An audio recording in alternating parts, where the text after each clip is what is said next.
찬송가 406장 406장 찬양하시면서 우리 수요 성경 공부 시작하겠습니다.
은혜가 풍성하신 아버지 하나님 감사합니다. 오늘 수요일 저녁 성경 공부하는 귀한 시간에 우리 교우들 예배당에 나오지 못하지만 우리 가정에서 하나님의 말씀을 함께 붙들고 말씀을 들으며 말씀을 의지함으로 이 힘든 세상을 말씀과 믿음으로 이겨나가기 원하며 말씀 듣게 하시니 감사를 드립니다. 오늘도 우리의 심령 가운데 주님 세미한 음성으로 말씀해 주시고 말씀하신 그 음성을 따라 오늘 또 내일 또 우리의 모든 삶을 주님 뜻에 합당하게 살아가기 부족함이 없는 우리 모두가 되도록 인도하여 주시옵소서. 아버지 하나님, 우리 교우들 예배당에 나오지 못하는 상황이 있습니다. 하나님께서 각자 삶의 현장 속에 주님이 동행해 주시고 오늘도 말씀을 읽으며 말씀을 들으며 예배하는 우리 각 가정이 하나님의 거룩한 처소가 될 수 있는 복된 심령들이 되도록 함께하여 주옵소서. 이 코로나19 바이러스가 속히 하나님 종식되게 도와주시고 또 하나님 수고하는 모든 의료진들과 방역 당국 또 수고하는 이들에게 하나님 은혜를 주셔서 이 모든 수고를 통해서 우리가 모든 일상의 행복이 회복될 수 있는 그날이 속히 오도록 하나님이 함께하여 주시옵소서. 우리 교우들의 삶에도 생업의 터전에도 모든 것에 주님이 동행하시고 힘주시기를 원합니다. 은혜 더해 주시기를 원합니다. 특별히 교우들 가운데 연약한 심령들 치료받고 수술하고 여러 가지 마음의 상처 있고 삶의 어려움 가운데 고통당하는 심령들을 주님 긍휼히 여기시고 친히 찾아가 어루만지시며 회복시키시고 강건케 하심으로 주님의 은혜가 날마다 넘쳐나는 귀한 매일의 삶이 되도록 동행하여 주옵소서. 이 시간 우리가 말씀을 읽고 함께 나눕니다. 우리 가운데 주님 임재하시고 우리 마음을 다스려 주옵소서. 예수님 이름으로 기도하옵나이다. 아멘.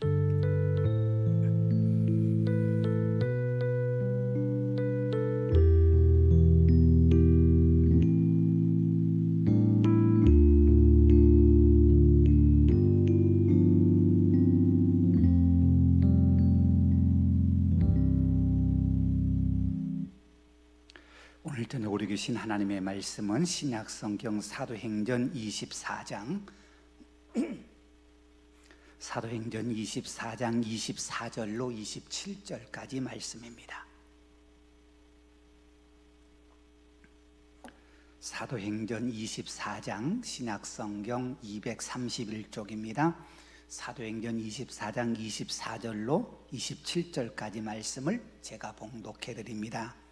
수일 후에 벨릭스가 그 아내 유대 여자 드루실라와 함께 와서 바울을 불러 그리스도 예수 믿는 도를 듣거늘 바울이 의와 절제와 장차오는 심판을 강론하니 벨릭스가 두려워하여 대답하되 지금은 가라 내가 틈이 있으면 너를 부르리라 하고 동시에 또 바울에게서 돈을 받을까 바라는 고로 더 자주 불러 같이 이야기하더라. 이태가 지난 후 보르기오 베스도가 벨릭스의 소임을 이어받으니 벨릭스가 유대인의 마음을 얻고자 하여 바울을 구류하여 두니라. 아멘. 우리 인간은 피조물입니다. 피조물이라고 하는 말은 우리 인간은 언제나 유한한 존재라는 뜻이지요.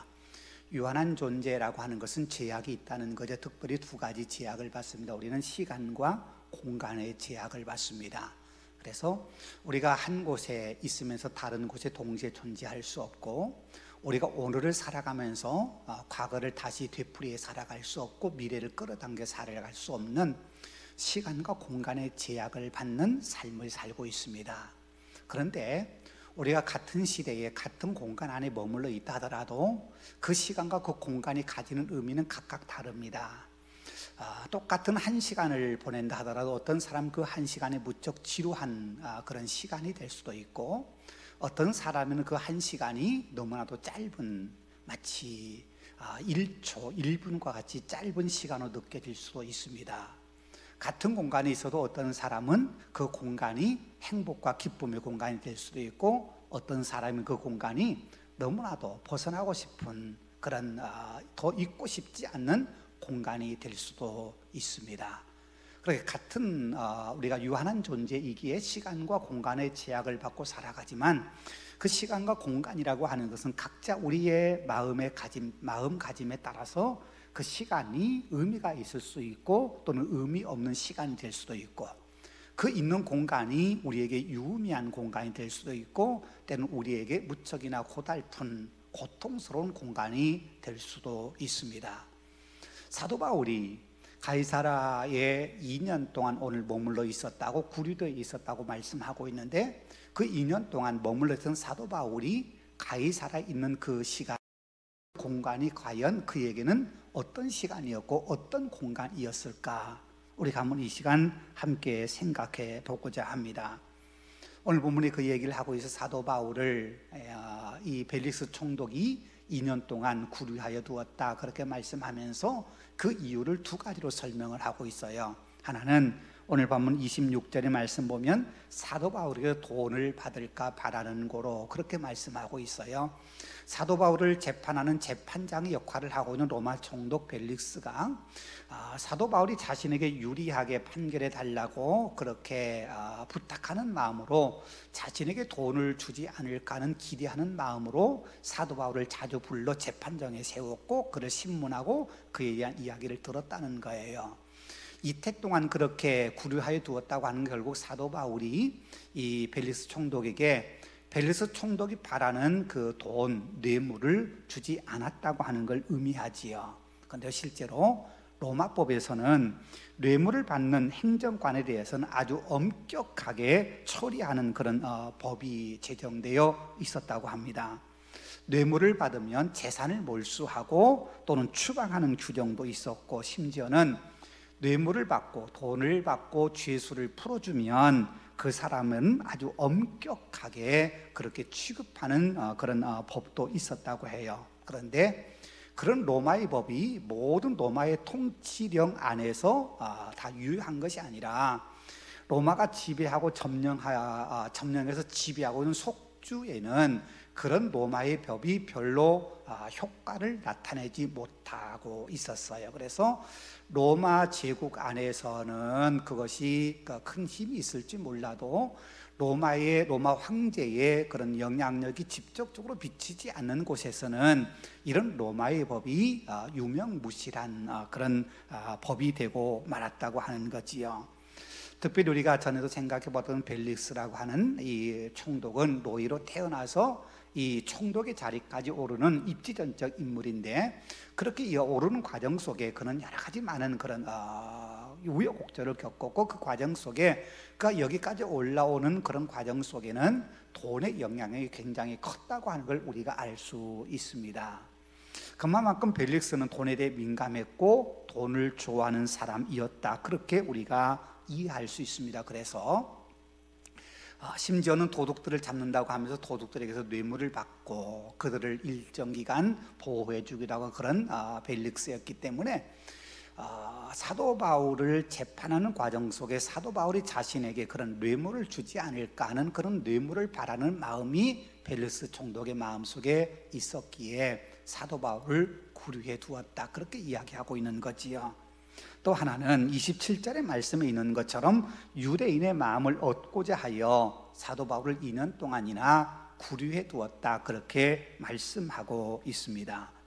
그 유대인들이 사도 바울이 전한 복음, 다시 말하면 그들이 이단이라고 정죄해서 십자가 처형을 내렸던 예수 그리스도가 하나님의 아들이라고, 그 예수 그리스도가 하나님이 오늘 우리 시대에 주신 참된 복음이라고 말하는 그 사도 바울에 대해서 분노를 가지고 있었고, 특별히 대장을 비롯한 산해된 공의와 유대주의자들에게는 그것이 굉장히 큰 분노의 그런 내용이었기 때문에 그걸로 인해서 사도 바울이 그런 전하는 복음으로 인해서 유대사회, 유대 종교가 큰 혼란을 겪고 있는 시기였기 때문에 사도 바울을 무죄라고 선을 하면 유대주의자들, 유대교에 깊이 관여해 있던 사람들이 백성들을 선동해서 로마 총독에게 조항을 할 수 있기 때문에 결국 유대인들의 마음을 얻고자 해, 다시 말하면 유대인들의 분노를 일으키지 않게 하기 위해서 사도 바울이 무죄라고 하는 것을 너무나 잘 알고 있음에도 불구하고 무죄 선을 하지 못하고 2년 동안이나 구류해 두었다고 하는 거지요. 어떤 사본에는 이렇게 기록되어 있다고 그래요. 오늘 본문에 2년 동안 구류해 두었다고 하는 것을 이야기하면서 드루실라 때문에 라고 하는 말이 첨가되어 있다고 하는 거예요. 바꿔 말하면 유대인의 마음을 얻고자 하여 라고 하는 말은 두루실라로 인하여, 두루실라 때문에 유대인의 마음을 얻고자 하여, 그런 말이에요. 또 두루실라 때문에 구류하여 두었다, 그렇게 표현되고 있는 말이라는 거예요. 그 말은 무슨 말이냐면, 우리가 잘 아는 것처럼 세례 요한이 헤로디아의 일로 인해서 왕을 또 헤로디아를 책망할 때 헤롯 왕과 헤로디아가 굉장히 마음이 불편했어요. 그리고는 결국 헤로디아가 자신의 딸이 춤을 추는 그걸로 인해서 세례 요한의 목을 요청하는, 세례 요한을 사형시켜 달라고 요청을 함으로써 자기의 죄를 질책하는 세례 요한을 너무나도 미워하고 싫어했다고 하는 것을 이야기하고 있는 장면이 소개되고 있지요. 그것처럼 이 사도 바울이 벨릭스 총독과 드루실라에게 이야기했던 내용이 오늘 본문에 이야기하고 있는 것처럼 의와 절제와 장차 오는 심판에 대한 이야기인데, 거기에 가장 크게 걸린 사람 가운데 하나가 벨릭스고 드루실라였어요. 지난주에 말씀드린 것처럼 드루실라는 벨릭스의 세 번째 부인이에요. 자신이 출세하기 위해서 자신의 미모를 탐내는 벨릭스에게 유대 여자가 이방 남자에게 이렇게 결혼을 하고 세 번째 부인이 되는 그런 과정 속에서 이 드루실라 역시 결코 유대인으로서는 양심의 그런 가책을 느낄 수밖에 없는 그런 상황이었다는 거지요. 그래서 이 드루실라가 사도 바울을 그렇게 자신의 죄를 책망하고 의의 심판에 대해서 이야기하고 있는 사도 바울에 대해서 저 사람을 풀어주면 안 된다고 하는 그런 요구를 했기 때문에 벨릭스가 이 사도 바울을 무죄 선언하지 못하고 2년 동안이나 이렇게 구류에 둘 수밖에 없었다고 하는 거지요. 여러분 보세요. 벨릭스가 사도 바울에게 요구한 것이 돈을 바라는 것이었고, 유대인들이 요구하는 것은 내가 너희를 너희 마음을 읽어줄 테니까 너희는 나에게 잘해다오, 그러면서 유대인들에게 마음을 요구했어요. 그런데 벨릭스는 두 가지를 요구했지만 아무것도 얻지 못했어요. 사도 바울로부터 뇌물을 받는 것도 아니었고, 또 유대인들의 마음을 얻지도 못했어요. 전에도 말씀드렸던 것처럼 주 59년에 이 총독이 있었던 가이사라 그 지역에 큰 소동이 일어나게 돼요. 가이사라에 살고 있던 헬라인과 유대인 사이에 큰 분쟁이 일어나는데, 그때 벨릭스 총독이 무력으로 군사적으로 이 분쟁에 개입을 하고 또 헬라인들 편을 들면서 유대인들에게 굉장한 반감을 사게 돼요. 그리고는 그 일로 인해서 유대인들이 이 벨릭스 총독이 정당하게 또 공정하게 통치하고 있지 못하다고 로마 황제에게 탄원을 내므로써 그 일이 발단이 되어서 결국 이 벨릭스 총독은 로마로부터 소환을 당하고 말아요. 물론 로마에 가서 형벌을 받아야 되지만은 유대 역사사 요스푸스에 의하면은 로마 황제 탄원으로 인해서 이 벨릭스가 로마에 가서 중형을 받아야 되지만, 로마 원로원에서 상당한 영향력을 끼치고 있던 자신의 형인 펠리스로부터 이렇게 선처를 그렇게 요구받아서 결국 중형은 면제되었다, 그렇게 역사학자는 기록하고 있어요. 중형은 면제받았음에도 불구하고 결국 유다 총독의 자리에 더 이상 머물지 못하고 사도 바울이 구류된 지 이태 만에 결국 이 벨릭스는 자기 소임을 끝내고 로마로 소환되어 떠나갈 수밖에 없었던, 유대인들로부터 탄핵을 당하는 꼴이 되고 말았다고 하는 거지요. 돈을 받고 싶어서 계속 사도 바울에게 요구했지만 그것도 얻지 못했고, 유대인의 마음을 얻고 싶어 했지만 유대인의 마음도 얻지 못했고, 두 가지 다 잃어버리는 그런 결과를 이 벨릭스 총독이 결국 맞고 말았다고 하는 거예요. 그게 우리 인간이 살아가는 삶의 마지막 결론이라고 생각을 해요. 우리가 살아가는 삶에서 언제나 우리는 바른 길을 걸어야 돼요. 올바르게 살아야 돼요. 정직하게 살아야 돼요. 우리가 살아가는 삶의 목적, 우리가 무언가를 추구하고 무언가를 이루어갈 때 목적도 선하고 좋은 것이어야 되지만, 그 목적을 이루어가는 과정 속에서 언제나 그 과정이 선한 것이어야 돼요. 아무리 좋은 목적을 이루어간다 하더라도 그 과정이 악한 것이라면 결국 그것은 선한 결과를 만들어낼 수도 없고, 자신이 원하는 결과를 만들어냈다 하더라도 결국 그것을 선하다고 말할 수 없는 거지요. 그래서 하나님은 우리에게 늘 우리로 하여금 선한 길을 걸어야 된다, 의의 길을 가야 된다. 그렇게 우리에게 요구하고 계시는 거예요. 그렇게 우리가 선한 길을 가지 못하고 선한 목적을 향해 가지 못한다면 그것이 바로 성경은 우리에게 죄라고 이야기하고 그 죄에 대해서는 하나님 반드시 심판하신다고 말씀을 하셔요. 그 심판이 단기적인 심판일 수도 있고 어느 때 우리가 알지 못하는 어느 때인가 심판될 수도 있어요. 이 땅에서 심판이 이루어지지 않는다면 결국 우리가 이 세상을 떠날 때 우리는 심판대 앞에 설 수밖에 없다고 하는 것이 성경이 우리에게 이야기하고 있는 거예요. 성경만 그런 거 아니에요. 일반 세상에서도, 세상의 도덕에서도 그 얘기를 해요. 권성징악, 선을 장려하고 악을 자꾸 징계하면서 악을 행하지 못하도록 하는 것은 결국 악한 자는 마지막 가서 비극이 온다고 하는 걸 우리에게 이야기해 주고 있는 거예요. 유명한 철학자인 임마누엘 칸트가 그 얘기에 우리 인간의 이성이 뛰어나다고 이야기하고 이성을 찬양하지만 마지막 이 임마누엘 칸트도 하나님이 계셔야 된다고 하는 걸 인정을 해요. 그것을 철학에서는 요청된 신 이렇게 이야기해요. 윤리적으로 요청된 신. 이 땅에 살아가는 삶을 보면서 이 땅에서 정직하고 선하게 살아가는 사람들이 다 복을 받고 잘 되면 좋을 텐데 오히려 악을 행하고 바른 방법이 아닌 잘못된 방법을 사용하는 사람이 출세하고 잘 되는 그런 모습을 보면서 결국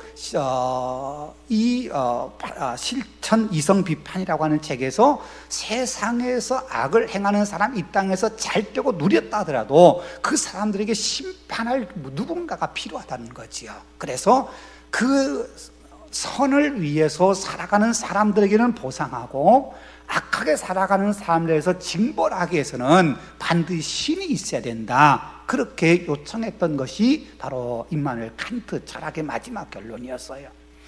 그러니까 그렇게 세상적인 관점에서 바라봐도 악을 행하는 사람은 반드시 벌을 받아야 된다고 생각하는 것이 사람들의 생각이었다는 거지요. 성경에서도 다를 바가 없는 거예요. 우리 늘 기억해야 돼요. 우리가 살아가는 삶의 목적은 언제나 선이어야 돼요. 그걸 우리가 성경적, 신앙적으로 이야기한다면 그 선한 것은 하나님의 뜻이지요. 하나님의 뜻에 맞게 선한 목적을 가져야 되고 그 목적을 이루어가는 과정 속에도 우리는 언제나 선한 방법, 옳은 방법을, 정당한 방법을 사용해서 그 길을 가야 돼요. 물론 정당하게 가려 할 때에 우리가 손해볼 수도 있어요. 정당한 방법을 사용할 때 때로는 그 마지막 이루는 목적지에 도달하는 길이 멀 수도 있어요. 늦어질 수도 있어요. 그럼에도 불구하고 우리는 빠른 길이 아니라 바른 길을 가야 되지요. 정도를 가야 되죠. 그게 믿음의 사람들이 살아가야 할 삶의 모습이라고 하는 거예요. 자, 사도 바울 입장에서 생각해 보십시다. 사도 바울은 자신이 무죄라고 하는 건 이미 증명되어서 그럼에도 불구하고 이 벨릭스 총독이 자신을 2년 동안이나 가이사라에 감금해 두고 있어요. 구류해 두었어요. 자신이 뇌물을 주면 더 빨리 재판이 어떤 결과가 나올 수 있을 거예요. 그러나 사도 바울은 뇌물을 주지 않아요. 우리가 생각해 보시면 사도 바울은 지금까지 참 많이 많은 일을 이루면서 살아온 사람이에요. 그리고 지금 자신의 마음속에도 큰 꿈이 있어요. 빨리 로마에 가야 되겠다. 그리고 그의 마음속에 더 나가서 로마를 거쳐서 서바나 스페인까지 가서 땅끝까지 이르러 복음 증거하는 주님 말씀처럼 땅끝까지 가서 내가 복음을 전하겠다고 하는 그 거룩한 마음이 사도 바울에게 있어요. 그런 사도 바울의 입장에서 벨릭스 총독이 자신을 가이사라에 2년 동안 구류해 두었다고 하는 것은 어쩌면 조급할 수 있는 거예요. 그런데 사도 바울이 과연 조급했을까? 여러분 어떻게 생각하세요? 사도 바울이 조급했을까요? 벨릭스 총독이 더 조급했을까요? 사도 바울은 어쩌면 조급하지 않았을 수도 있어요. 조급한 건 벨릭스 총독이죠. 왜 뇌물을 안 줄까? 뇌물 바라는 마음이 강하기 때문에 부르고 또 부르고 또 불러서 얘기를 듣고 어느 순간에 뇌물을 줄 거라고 기대해도 주지 않는 이 사도 바울에 대해서 오히려 벨릭스 총독이 훨씬 더 조급하고 마음에 더 많은 그 성급함이 있었을 거라는 거지요. 그럼에도 불구하고 사도 바울은 전혀 돈을 줄 생각하지 않아요.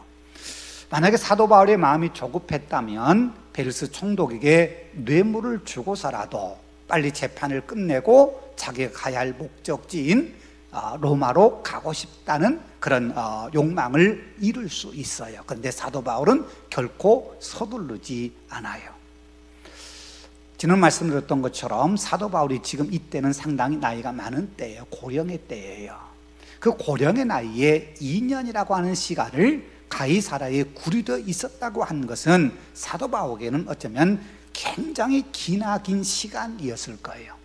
젊음의 때 2년이 아니라 노년의 때에 특별히 로마에 가야 되겠다는 꿈을 가지고 주님의 지상 명령처럼 땅끝까지로 복음을 증거하겠다고 하는 그 사명감에 불타있는 이 사도 바울에게 2년이라고 하는 시간은 결코 짧은 시간이 아니고 이 기간은 굉장히 중요한 시간이기도 해요. 그런데 사도 바울은 결코 조급하게 생각하지 않아요.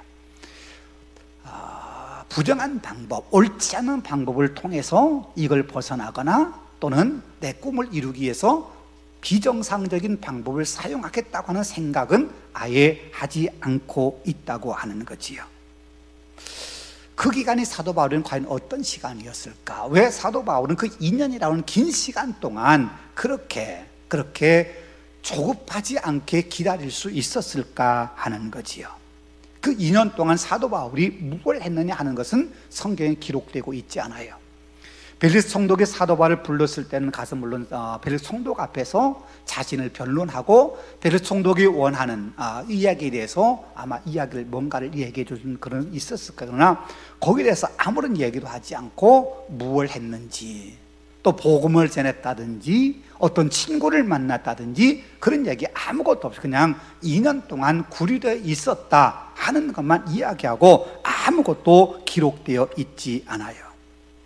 왜 그랬을까? 왜 성경은 사도 바울이 그 2년의 시간을 아무것도 기록하지 않고 그냥 이태 동안, 이 2년 동안이나 가이사라에 구류되어 있었다 그렇게 만 기록해 놓았을까? 그때 사도 바울이 하나님을 향해서 왜 이렇게 나를 2년 동안이나 이곳에 머물게 했느냐고 원망하는 말을 했다는 기록도 없습니다. 불평했다는 얘기도 없고 조급했다는 얘기도 없고 뭔가 했다고 하는 얘기 아무것도 기록되고 있지 않아요. 왜 그럴까? 우리가 일반적으로 생각한다면 사도 바울이 마음이 조급할 수 있지만 사도 바울은 그 시간이 어쩌면 너무나도 소중한 시간이었을 거예요. 왜냐하면 지금까지 사도 바울이 안디옥 교회에 사역자로 부르심을 받은 이후에 지금까지 사도 바울은 자신의 목적 간발을 위해서 끊임없이 달려왔어요. 자신의 사명을 감당하기 위해서 목숨을 내놓고 그 어떤 어려움이 있어도 마지막까지 끝까지 달려왔어요.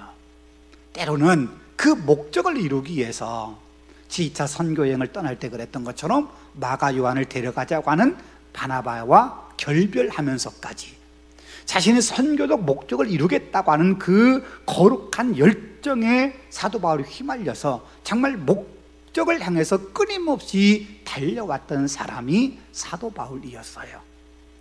그런데 지금 이 시간, 이 2년은 어쩌면 하나님으로부터 잠깐 멈춤이라고 하는 사인을 받을 때였을 거라고 우리가 짐작해 볼 수 있는 거예요.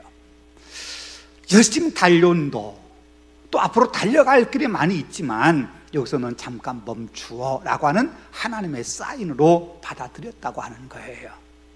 그리고 그렇게 사인으로 받아들였다고 한다면 사도 바울에게는 결코 그 시간 2년이라는 시간이 불평하거나 원망하거나 또는 조급할 이유가 하나도 없는 거지요. 왜냐하면 그 잠깐 멈춤의 시간이 사도 바울에게 얼마나 중요한지 그는 이미 경험한 사람입니다.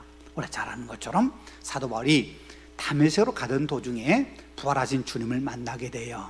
그리고는 변화되고 다메섹에 들어가서 아나니아로부터 안수를 받고 그의 눈에서 이제 비늘이 제거되고 그가 그 다메섹에서 복음을 전하게 돼요. 다메섹 생명 위험을 느끼고 다메섹 빠져나온 이 사도 바울이 가는 곳마다 복음을 전하다가 예루살렘에 오게 되는데 예루살렘에 와 보아도 사도 바울이 인정을 받지 못해요. 초대교회로부터 사도 바울이 용납되지 않았어. 여전히 기독교를 박해하고 예수를 박해하고 교회를 잔멸하려고 했던 악한 사람으로 그렇게 초대교회가 사도 바울을 인식하고 있었어요. 그래서 결국 사도 바울은 활동을 멈출 수밖에 없었어요. 그래서 아라비아로 가서 3년을 머물렀고 고향인 길리기아 다소로 가서 11년을 머물러 있어야 돼요. 총 14년이라고 하는 기나긴 시간 동안, 예수님을 만나고 난 이후에 14년이라고 하는 기나긴 시간 동안 사도 바울은 아무것도 하지 않고 오직 하나님께 기도하고 하나님과의 관계 속에서 자신에게 주신 사명을 받고 하나님과의 관계 속에 복음이 무엇인가를 깊이 고민하고 하나님의 계시를 받았던 시간이 그 14년이라는 시간이에요. 그 14년이라고 하는 시간이 사도 바울을 사도 바울 되게 만들었던 아주 중요한 시간이에요. 우리가 성경에 나와 있는 로마서를 비롯해 수많은 사도 바울의 그 주옥과 같은 글들이 결국 14년이라고 하는 그 아주 깊은 하나님과 영적 교제를 이루었던 그 시간 속에서 만들어지고 다듬어져서 나온 결과물이 바로 그런 것들이에요. 그 14년이라고 하는 사도 바울의 모든 삶을 잠깐 멈추고 오직 하나님을 바라보고 살았던, 하나님을 바라보고 하나님을 의지했던 그 14년이라고 하는 시간이 사도 바울에게는 너무나도 소중한 시간일 수밖에 없었다는 거지요. 그 사도 바울은 너무나 잘 알아요. 그러기에 어쩌면 지금 2년이라고 하는 이 시간도 사도 바울에게는 그만큼 그에게는 중요한 의미를 가지게 된다는 거예요. 그 기간 동안 그가 뭘 했느냐? 성경은 아무것도 기록하고 있잖아요. 그러나 분명한 것은 사도 바울이 그 잠깐 멈춘 2년이라고 하는 그 시간, 가이사라 헤롯궁에 갇혀 있는 그 2년이라고 하는 시간이 사도 바울과 하나님과의 관계 속에서 어쩌면 로마를 향해서 가는 그의 꿈과 사도 바울의 마지막을 향해 달려가는 그의 인생에 새로운 힘을 불어넣어주는 너무나도 소중한 시간이었을 거라는 거지요. 여러분, 우리에게 시간은 그래요. 우리에게 시간은 때는 우리가 그 시간을 의미 없다고 생각하고 왜 이런 시간을 내가 보내야 되냐 그렇게 생각할지 모르지만 때로는 그 시간이 결코 의미 없는 시간이 아니라 우리에게 때로는 그 시간이 기다림의 시간이고 우리를 만들어가는 시간이 될 수 있어요. 창세기에 보면 요셉이라고 하는 사람이 자기의 주인 보디발에게 인정을 받고 가정 총무가 되었을 때 주인 아주머니 유혹을 물리치고 거부했다는 이유 때문에 결국 감옥에 갇히게 되잖아요.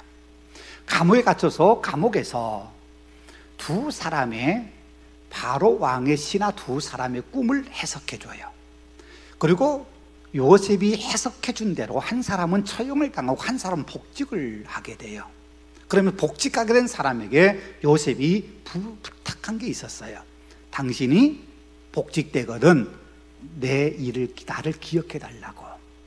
내가 억울하게 이곳에 왔으니까 내가 이 감옥에서 풀려날 수 있도록 바로 왕에게 잘 이야기해 달라고 부탁을 했어요. 그리고 복직되었어요. 그 복직된 사람이 그러나 이 요셉을 잊어버렸어요. 2년 동안이나 깜깜하게 잊어버렸어요. 아마 감옥에 갇혀 있었던 이 요셉은 기대하고 있었을 거예요. 복직된 사람이 바로왕에게 이야기해서 내가 내 무죄 인정받고 내가 언제쯤 풀려날 수 있을까? 언제쯤 내게 무죄 선언되어서 내 억울함이 풀려져서 나를 다시 불러줄까? 아마 기다리고 있었을 거예요. 그러나 시간이 점점 흐르면서 사도 바울은 그 기대를 접었을지 몰라요. 한 달, 두 달, 세 달 시간이 지나면서 곧 나를 풀어주리라, 곧 내가 풀려나리라 그렇게 기대했는데 2년의 시간이 흐르는 동안 어쩌면 요셉은 자기의 기대를 포기했을지 몰라요. 그런데 2년이 지나고 바로 왕이 꿈을 꾸면서 이 복직된 사람이 요셉을 생각해내고 그리고 그 요셉이 다시금 바로왕 앞에 서게 되고 결국 애굽의 국무총리가 되게 되지요. 요셉에게 감옥에서 2년의 시간, 정말 힘든 시간이었을 거예요. 분명 하나님이 나를 쓰시려고 할 텐데 내 무죄를 입증할 수 있는 사람이 지금 밖에 나가서 바로왕을 섬기고 있을 텐데, 이런 생각하면서 2년을 기다렸다고 하는 것이 굉장히 어려운 일이었을지 모르지만 그 2년의 시간이 요셉으로 하여금 바로 앞에 설 수 있는 준비하는 기간이 되었다고 하는 거지요. 지금 우리가 코로나19로 인해서 우리 많은 시간들이 멈춰버렸어요. 예배당에 와서 예배 드리는 것도 못하게 지금 멈춰져 있고, 학생들 학교 가는 것도 멈춰져 있고, 일상의 삶에 많은 것들이 멈춰져 있어요. 멈춰져 있는 이 시간 우리가 어떻게 생각할까? 한편으로 생각하면 답답하지요. 한편으로 생각하면 우울해지기도 해요. 만나고 싶은 사람 만날 수도 없고, 예배드리고 싶어도 예배드릴 수도 없고, 항상 주의해야 되고 경계해야 되고 사람 있는 곳 가지 않아야 되고 조심해야 되고, 그러면서 어쩌면 우리 마음속에 우울감이 더 많아지고 깊어지는 시기가 이 시기일지 몰라요. 그런데 우리가 이 시기를 단순히 그렇게만 생각하지 말고 조금 다르게 생각해 보면, 지금 이 기간이 우리가 사순절을 보내고 있는 기간이잖아요. 사순절 기간 동안 우리가 조금 더 절제하고 조금 더 우리가 조심하고 그렇게 살아야 되는데, 우리가 그동안 매년 사순절이라는 시간을 40이라는 시간을 우리가 가지면서 사순절이라고 이야기는 하지만 사실 다른 날과 별반 다를 바 없이 살아왔던 우리의 삶의 모습이 아니었나. 어쩌면 이 기간이 우리에게 사순절의 의미를 조금 더 깊이 있게 우리가 생각해 볼 수 있고, 사순절의 의미를 우리의 삶 속에서 다시 한번 좀 더 정말 깊이 있게 우리가 고민해 볼 수 있는 그런 시간이 되지 않았을까, 그런 시간을 우리가 만들 수 있지 않을까, 그런 생각을 해본다면, 지금 이 기간이 비록 길어지고는 있긴 하지만 결코 무의미한 시간은 아닐 거라는 거지요. 같은 시간을 보내면서 거기에 의미를 찾고 그 속에서 우리가 어떤 목적, 선한 목적, 나를 향한 하나님의 선한 뜻을 찾기 위한 몸부림치는 그런 목적을 가지고 우리가 살아간다면, 지금 내 삶을 돌이켜본다면 우리에게 결코 무의미하고 우리에게 아무 의미 없는 시간으로 끝나버릴 수는 있는 것은 아니라고 하는 거지요. 지금 이 힘든 시기가 어쩌면 우리에게 사도 바울이 2년 동안 가이사라에 구류되어 있는 그 시간과 같은 시간처럼 우리가 만들어갈 수 있지는 않을까. 요셉이 2년 동안 감옥에 갇혀 있으면서 언젠가 나가 풀어날 수 있을 텐데 하고 기대감을 가지고 기다렸던 2년의 시간과 그런 같은 시간처럼 우리가 우리의 시간을 좀 더 의미 있게 보낼 수 있는 건 아닌가, 우리 그렇게 생각을 해볼 필요가 있지요. 현대인들이 조급해졌어요. 그렇잖아요. 그러면서 시간이 금이라고 그래요. 그 시간을 조금이라도 빨리 남들보다 앞서가야 되고, 남들보다 더 많이 뛰어가야 되고, 더 많이 뭔가 성과를 얻어야 된다고 생각하는 것이 현대를 살아가는 사람들의 마음속에 있는 강박감일 수도 있어요. 뭔가 내가 한 일에 대해서 성과를 얻어야 되고 결과를 만들어내야 되고, 뭔가 이렇게 업적이 보여지는 뭔가를 만들어내야 된다고 하는 그런 압박감에 우리가 우리의 삶을 살아갈 때가 많이 있었어요. 그런데 잠깐 멈춤의 시간은 그 모든 걸 다 내려놓을 수 있는 시간이에요. 우리가 아무리 뛰어도 아무것도 얻을 수 없다고 한다면 우리가 굳이 뭔가 얻기 위해서 발버둥 치는 것이 아니라 그 시간에 잠깐 멈추어서 나를 보고 다시 재충전하고 다시 뛰어갈 수 있는 힘을 다시금 보충할 수 있는 기회로 우리가 만들 수 있다고 하는 거지요. 사도 바울이 그 2년의 시간이라 하는 것이 과연 어떤 의미가 있을까? 자, 뇌물을 주고 좀 더 빨리 풀려나서 로마에 좀 더 빨리 가고 자신이 꿈꾸던 걸 빨리 이루는 그게 더 나을까? 아니면 뇌물을 주지 않고서라도 2년을 기다리고, 아니면 어쩌면 2년이 더 될지도 모르는 막연한 시간이지만 그렇게 기다리면서 잠깐 멈춤이라고 하는 하나님의 사인을 받고서 기다리는 그게 사도 바울에게 더 나을까? 사도 바울은 분명 알았을 거예요. 잠깐 멈춤이라고 하는 시간이 훨씬 더 낫다고 하는 걸. 그래서 그는 뇌물을 주고서라도 시간을 살려고 하는 그런 잘못된 생각하지 않고, 하나님이 언제까지 멈추게 하실지는 몰라도 하나님이 멈추게 하시는 기간 동안 자신은 멈춰 있는 것을 택해서 가이사라에 머물고 있었다고 하는 거지요. 우리의 믿음은 말씀드렸던 것처럼 목적도 중요하지만 그 목적을 향해 가는 과정도 굉장히 중요해요. 마태복음 25장 우리가 잘 아는 것처럼 달란트 비유가 나오잖아요. 주인이 애국을 떠나면서 어떤 사람은 5달란트를, 어떤 사람은 2달란트를, 어떤 사람은 1달란트를 맡겨줘요. 그리고 시간이 지난 다음에 주인이 돌아와서 네가 그동안 얼마나 일했느냐 결과물을 보자, 그렇게 이야기를 해요. 5달란트 받은 사람은 5개를 더 남겨서 10개를 가져왔고, 2개를 받은 사람은 2개를 더 남겨서 4개를 가져왔어요. 근데 1개를 받은 사람은 그걸 땅에 감추어 두고 주인이 오니까 1개를 그대로 가지고 왔어요. 주인이 5개를 가지고 5개를 남긴 사람을 칭찬하고 2개를 가지고 2개를 더 남긴 사람을 칭찬했어요. 그것은 그게 남겼다고 하는 것에 대한 칭찬이 아니라고 하는 걸 우리는 알아야 돼요. 결과가 그만큼 많았기 때문에 칭찬받는 게 아니라는 거예요. 1개 받은 사람에게 너는 과정에서 잘못됐다고 우리 주님은 책망을 하셔요. 그러면서 뭐라고 말씀하냐면, 내가 엄격한 사람이기 때문에 내가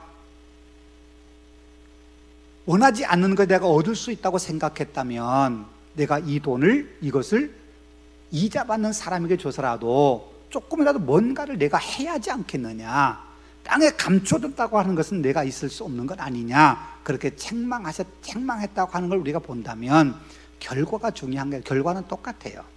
5개 받아 5개를 남긴 사람도 큰일 했다고 그러고, 2개 받아 2개 남긴 사람도 잘했다고 칭찬받고 다 똑같아요.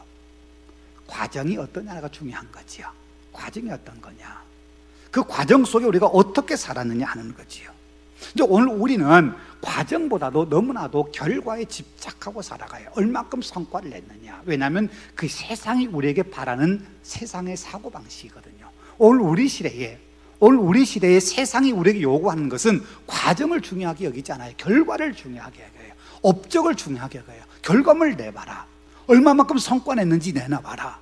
이게 세상이 우리에게 요구하는 건데, 우리가 그런 세상의 요구, 세상의 그런 사고에 쇠뇌되어서 우리의 믿음도, 우리의 신앙의 삶도, 우리가 교회 생활하는 삶도 우리가 때로는 그렇게 뭔가 업적을 남겨야 되고 결과를 남겨야 된다고 하는 그런 생각에 사로잡혀서 우리가 너무 조급하게 살아갈 때가 있어요. 그러다 보니까 과정을 우리가 무시하고 과정을 잘못하다 보니까 우리가 정당하게 걷지 못하고 그 과정 속에서 하나님의 뜻을 우리가 따르지 못하는, 결과적으로 말한다면 때로는 죄를 지어도 결과만 좋으면 돼라고 생각하는 지극히 잘못된 사고에 우리가 빠질 염려가 있다는 거예요. 여러분, 하나님은 우리에게 결과보다 과정을 훨씬 더 중요하게 생각하시는 거예요. 지금 사도 바울은 결과를 보고 지금까지 살아왔던 사람처럼 보이지만 사실은 사도 바울은 결과를 보고 살아온 사람이 아니에요. 늘 하나님과 관계 속에서 하나님이 자신을 이끌어 가시는, 그래서 사도 바울의 서신 속에 늘 나타나고 있는 것이 바로 그거잖아요. 우리가 삶의 목적이 뭐냐, 하나님의 영광을 위하여 사는 거다. 먹든지 마시든지 무엇을 하든지 다 하나님의 영광을 위하여 하라. 먹든지 마시든지 이건 우리가 살아가는 삶의 과정 속에 우리가 늘 경험해야 되고 늘 우리가 해야 되는 일인데, 그 모든 삶의 과정이 다 하나님의 영광을 위해서 해야 되는 거지 결과만 좋으면 돼라고 사도 바울은 생각하는 사람이 아니었다는 거예요. 그래서 지금 여기 잠깐 멈춰, 지금 내가 많이 달려왔지만 지금 너는 멈춰야 될 때야 라고 하는 말씀하신다면 사도 바울은 주저하지 않고 이게 하나님의 뜻이라면 난 여기서 멈추겠습니다. 내가 지금 여기에서 2년의 시간 동안 아무 결과를 얻지 못했어도 하나님 멈춰라 말씀하신다면 나는 멈추겠습니다. 그게 사도 바울의 믿음이었고 사도 바울의 그런 삶의 방식이었다고 하는 거지요. 여러분, 어쩌면 그 2년의 시간이 있었기 때문에 사도 바울이 로마에 가서 복음을 전하겠다는 그의 꿈도 마지막까지 완성했을지도 몰라요. 네. 우리가 내 생각, 내 계획, 내가 꿈꾸는 걸 이루기 위해서 내 방법이 아닌 하나님의 방법에 우리가 좀 더 귀를 기울여야 돼요. 그래서 이 방법, 이렇게 하려는데 하나님 나에게 지금 무엇을 말씀하실까? 하나님 지금 내게 한 걸음 나가기를 원하시는가? 아니면 한 걸음 뒤로 물러나기를 원하시는가? 아니면 제자리에 멈춰 서서 기다리기를 원하시는가? 오늘 그걸 조심스럽게 우리가 생각하고 그걸 우리가 잘 판단해서 하나님 지금 나에게 뭐라고 하시는가? 달려가기를 원하시는가? 한 걸음 발을 내딛기를 원하시는가? 한 걸음 뒤로 물러서기를 원하시는가? 아니면 내 자리에 멈춰서 있기를 원하시는가? 우리가 늘 우리를 향한 지금 하나님의 뜻이 무엇인가를 깊이 생각하며 우리의 삶을 살아간다면 때로는 우리에게 의미 없어 보이는 시간처럼 보이고 의미 없는 장소처럼 보인다 할지라도 결코 의미 없는 시간, 의미 없는 장소는 우리에게 없다는 거지요. 그 속에서 하나님의 우리가 뜻을 발견하고 하나님의 음성을 들을 수 있고 하나님께 기쁨이 되고 영광이 되는 우리의 삶을 살아갈 수 있기 때문에요. 여러분, 우리의 삶이 지금 어디에 있는지, 난 지금 어느 시간 속에 머물고 있는지, 그리고 지금 여기에서 지금 이 시간에 하나님 나에게 무엇을 원하시고 무엇라 말씀하시는지 우리가 깊이 고민하며 하나님의 음성을 듣고 그 음성에 순종하며 살아가는 복된 삶, 믿음의 삶이 될 수 있기를 바랍니다. 기도하겠습니다. 하나님 아버지 감사합니다. 사도 바울에게 2년이라고 하는 시간은 결코 짧지 않은 시간인데 사도 바울의 그 2년의 시간을 하나님의 멈춤의 사인으로 보고 그 시간을 기다리고 있었던 모습을 우리가 함께 생각했습니다. 정말 귀중한 시간이고 뭔가 많이 할 수 있고 많은 업적을 낼 수 있는 시간임에도 하나님의 멈춤의 사인을 받아들이고 사도 바울은 불행한 방법이 아니라 하나님의 때를 기다리며 그 시간을 기다림의 시간으로 가졌음을 우리가 함께 생각합니다. 하나님, 오늘 우리에게 하나님께서 내가 있는 이 시간 여기에서 내가 무엇을 하기 원하시는지 우리가 깊이 고민하고 하나님의 음성에 귀 기울여 하나님 우리에게 요구하시고 원하시는 하나님의 선한 뜻을 이뤄갈 수 있는 아름다운 믿음의 삶이 되게 우리와 함께하여 주옵소서. 그래서 우리 모든 믿음의 식구들의 삶의 현장이 언제나 주님의 은혜가 가득하고 결코 우리의 시간, 우리의 장소, 우리의 삶의 자리가 의미 없는 장소가 아니라 의미 없는 시간이 아니라 하나님과 함께하기에 가장 소중한 시간이고 가장 소중한 곳임을 기억하고 깨닫는 아름다운 믿음으로 살아가도록 인도하여 주옵소서. 우리 구주 예수님 이름으로 기도하오며 이제는 주 예수 그리스도의 은혜와 하나님의 사랑과 성령의 교통하심이 오늘도 말씀을 함께하는 우리 모든 믿음의 식구들 그 심령 속에 그들이 살아가는 삶의 자리와 삶의 시간들 속에 이제부터 영원토록 함께 하시기를 간절히 축원하옵나이다. 아멘.